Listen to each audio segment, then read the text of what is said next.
children, welcome to Bhumika Library and we are going to learn and discuss chapter number 7 is Topsy Turvy Land. Topsy Turvy Land means upside down land.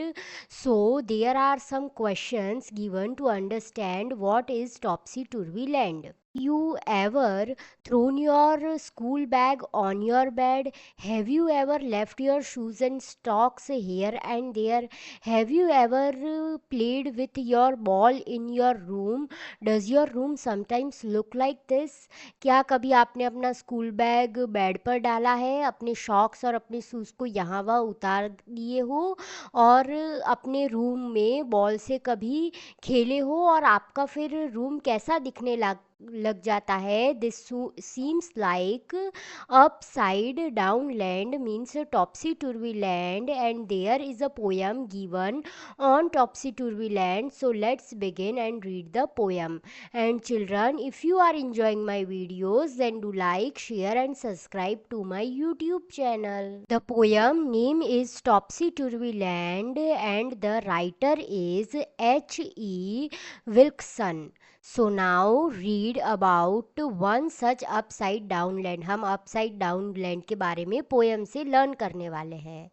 The people walk upon their heads. The sea is made of sand. The children go to school by night in Topsy Turvy Land. Topsy Turvy Land के अंदर क्या होता है? जो people होते हैं वो अपने head से walk करते हैं. जो सी होती है उसके अंदर ओनली सैंड होती है, वाटर नहीं होता है. और जो चिल्ड्रन होते हैं वो नाइट में स्कूल जाते हैं. The front door step is at the back. You are walking when you stand. You wear your hat upon your feet in topsy turvy land. topsy turvy land के अंदर क्या होता है कि जो हमारा फ्रंट डोर होता है जाने के लिए वो पीछे लगाया दिया जाता है और जब हम खड़े हैं तब ऐसा माना जाता है कि हम वॉक कर रहे हैं. और पीपल जो होते हैं वो अपनी फीट पे मीन्स लेग पर हैट पहनते हैं. And buses on the sea you will meet.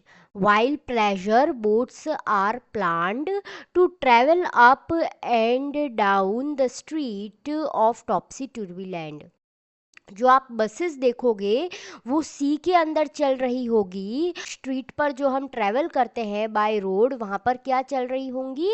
Boats चल रही है इस अपसाइड डाउन लैंड के अंदर. You pay for what you never get. I think it must be grand. For when you go, you are coming back in topsy turvy land. अब यहाँ पर क्या होता है? आप जो चीज़ पसंद नहीं करते, जो बाय नहीं करना चाहते, उसके लिए आप यहाँ पर पेमेंट कर देते हो. So children, there is a story in chapter number 7 is Gulliver's Travel. यहाँ पर एक पर्सन है गुलिवर करके जो अपनी सारी बातें स्टोरी में अपने हाथों से लिखकर डिस्क्राइब करता है और उसको हम क्या बोलते हैं? ऑटोबायोग्राफी बोलते हैं. So children, let's begin.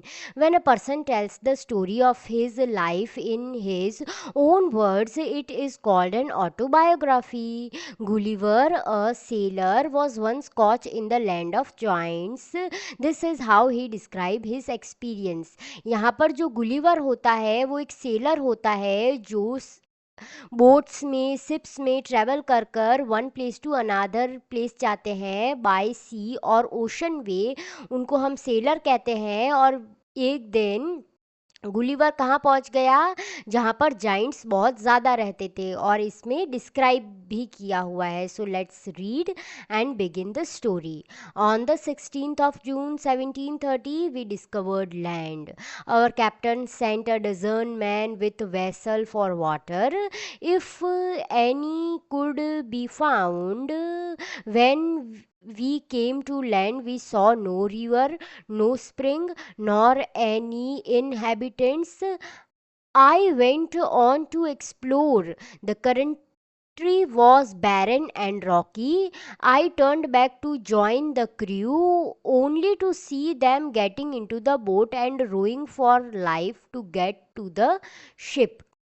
अब ये बात कब की है, 16 जून की है, 1730 की है। और वो सेलर क्या कर रहा था, एक लैंड को डिस्कवर करने वाला था। उनके पास में उनके कैप्टन ने बहुत सारे लोगों को और भी भेजा था, और वो ऐसे लैंड पर पहुंच गए जहाँ पर रिवर नहीं है, वाटर नहीं है, कोई प्लांट्स नहीं है, और वहाँ पर कोई रहता भी नहीं है। ऐसी प्लेस को उन्होंने एक्सप्लोर कर दिया, जो कंट्री कैसी हो, बैरन, बिल्कुल रूखी सूखी हो, और वहाँ पर बहुत सारे पत्थर हो और बिल्कुल सैंड नहीं हो।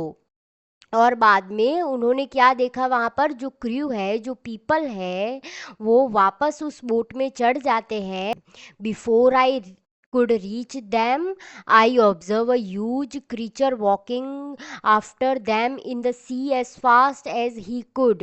The water of the ocean reached only till his knees. However, the monster was unable to overtake the speeding boat.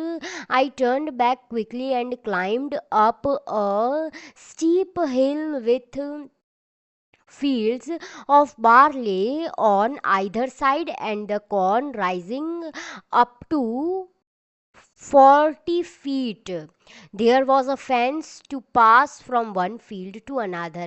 अब आगे उस गुलिवर ने क्या देखा कि सारे लोग जो उनके शिप मेंबर्स थे वो वापस दौड़कर वापस आ रहे थे, क्योंकि उन्होंने भी क्या देखा कि एक बड़ा सा मॉन्स्टर टाइप लगने वाला एक ह्यूमन बीइंग उनकी बोट को रीच करना चाहता है, उनकी तरफ भाग रहा है, उनको केस करना चाहता है। और जो ओशन का वाटर है वो कब तक पहुंचता है उस मॉन्स्टर जाइंट के, उनकी नीज तक, मीन्स हाफ लेग तक। मॉन्स्टर क्या करता है, वो उस स्पीड बोट को ओवर अटैक कर देता है और उनको वहीं पर रोक लेता है। और जैसे ही गुलिवर वहाँ पर रुकता है, वो जल्दी से एक फील्ड में चला जाता है जो बार्ले की फील्ड होती है। और जो अनादर साइड फील्ड होती है, वहाँ पर क्या उगे हुए होते हैं, कॉर्न उगे हुए होते हैं, जो कि कितने लंबे होते हैं, ऑलमोस्ट 40 फीट लंबे होते हैं। और उसके अंदर एक फेंस होती है, एक बाउंड्री होती है, जो वन फील्ड को दूसरे फील्ड से अलग करती है। It was impossible for me to climb because every step was 6 feet high. I was trying to find a gap in the hulls when I discovered one of the inhabitants in the next field. Walking toward the fence, I was of the same size as the creature casing the boat. I was struck with atmosphere and astonishment and ran to hide myself. He called in a voice much louder than a trumpet. It sounded like thunder. 7 monsters like him came towards the field ready to reap the corn. अब क्या होता है, उसके लिए ये impossible होता है कि 6 फीट हाइट जितनी जो स्टेयर्स है वो चढ़ सके, इसीलिए वो जल्दी से वहाँ से भागने की कोशिश करता है। और जैसे ही भागने की कोशिश करता है, उसने क्या देखा कि एक मॉन्स्टर उसकी तरफ भाग रहा है, जो फेंस के उस साइड होते हैं। और वो क्या करते हैं, सेम साइज के और भी पीपल को केस कर लेते हैं, जो उनके साथ में गुलवियर के साथ में बोट में थे। और बाद में क्या होता है, वो जल्दी से हाइड और रन करने की कोशिश करता है गुलिवर। और उसका जो मॉन्स्टर का वॉइस होता है वो इतना ज़्यादा लाउडर होता है, लाइक अ ट्रम्पेट। और उसकी साउंड कैसी होती है, थंडर जैसी उसकी साउंड होती है। उसके बाद में जब उसने आवाज़ लगाई, तब 7 मॉन्स्टर्स और आ गए। और वो कहाँ पर आ गए, एक फील्ड में आ गए, जो फील्ड किसकी थी, कॉर्न की थी। और वो कॉर्न को क्या कर रहे थे, रीप कर रहे थे, मीन्स जो उनके बाजू में अनवांटेड क्रॉप्स होते हैं उनको साफ करने के लिए, ताकि सारा वाटर जो एब्जॉर्ब करे वो ओनली कॉर्न कर पाए। They carried a reaping hook which was very big. When one of the reapers approached where I lay hidden, I screamed as loud as I could. The creature stopped reaping, picked me up between his thumb and forefingers, and brought me close to his eyes, 60 feet above the ground. He looked at me with curiosity and blew my hair upside to get a better view of my face. और जैसे ही एक monster ने Gulliver को देखा उसने सबको बता दिया। और गुलिवर को कैसा लगा कि बहुत ज़ोर से उसने स्क्रीम किया, आवाज़ लगाई, क्योंकि वो अफ्रेड हो गया था। बाद में उस मॉन्स्टर ने गुलिवर को उनके हाथों में ले लिया और अच्छे से पकड़ लिया और 60 फीट अबव वो हाइट के पहुंच गया गुलिवर। और बाद में उसने क्या किया, मॉन्स्टर ने हेयर थे उसको ब्लो किया और उसके हेयर सारे उड़ गए ताकि वो देख सके उसका फेस अच्छी तरीके से वो monster. He called his friend and gently placed me on the ground. They all sat on the ground to take a good look at me. I walked. अब उसने मॉन्स्टर ने अपने सारे फ्रेंड्स को बुलाया, उसने भी बड़े ध्यान से गुलिवर को देखा और ग्राउंड पे बाद में गुलिवर को रख दिया। Slowly backward and forward, pulled off my hat and made a bow row towards the farmers. I tried to speak to them loudly in several languages. Each time I did so, the farmer who picked me up held his ear very close to me, but in vain. The farmer took me to his house and placed me at some distance on the dining table, which was 30 feet high from the floor. अब धीमे धीमे आगे पीछे होकर वो गुलवियर कहाँ पर पहुँच गया, फार्मर्स के हाउस में पहुँच गया।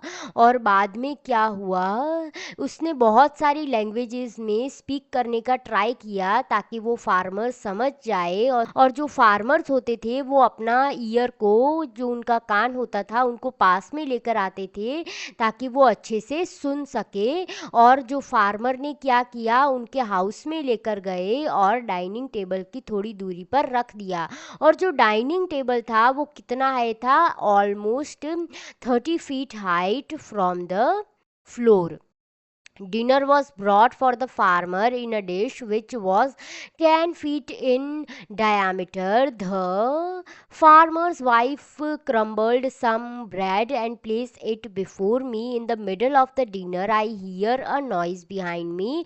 It was the purring of a cat that was 10 times larger than an ox. The farmer's wife was stroking him, then entered the farmer's 1-year-old son in the arm of a lady. On seeing me, the child grabbed me from the table and put my head into his mouth. I shouted so loudly that the baby dropped me. I would have broken my neck off the if the mother had not held her apron under me. अब क्या होता है, जैसे ही farmers dinner करने के लिए बैठते हैं, उनकी जो डिश होती है वो 10 फीट होती है डायामीटर में, मीन्स सर्कल में। और जो फार्मर की वाइफ होती है वो वहाँ पर ब्रेड के क्रम्बल्स कर कर रख देती है ताकि वो गुलिवर उसको ईट कर सके। और डिनर के बीच में वहाँ पर कौन आ जाता है, एक कैट आ जाती है। और वो कैट कितनी बड़ी होती है, जो ऑक्स होते हैं, बुल्स होते हैं, उनके 10 टाइम्स वो कैट लार्जर होती है। और बाद में कौन आता है, फार्मर का जो सन होता है वो 1-year-old होता है, वो एक लेडी के हैंड में आता है। और वो चाइल्ड क्या करता है, गुलवियर को देखकर ग्रैबल करता है कि अब ये कौन आ गया है। और उसने क्या किया, उसने लेकर गुलवियर के हेड को अपने माउथ में डाल दिया। तब गुलवियर ने अफ्रेड होकर शाउट किया ताकि वो जो चाइल्ड है वो उसको नीचे डाल दे। Later she put me on her own bed and covered me with a clean white handkerchief. और बाद में जो फार्मर की वाइफ थी उसने अपना बेड दिया उसको सोने के लिए, रेस्ट करने के लिए। और बाद में एक क्लीन हैंकरचीफ से उसको सफोकेट कर दिया। I slept dreaming of my home, my wife and my child. और उसने क्या देखा ड्रीम में कि उसका भी एक होम है जहाँ पर उसकी वाइफ भी है और उसके चिल्ड्रन भी है। और ये स्टोरी कहाँ से ली गई है? Adapted from Jonathan Swift's Gulliver's Travels. ये कौन ट्रैवल करता है पूरी वर्ल्ड में? गुलिवर ट्रैवल करता है, जहाँ पर गुलिवर को बहुत सारे डिफरेंट डिफरेंट काइंड के ह्यूमन बींग्स दिखते हैं। And children, thank you for watching my YouTube videos.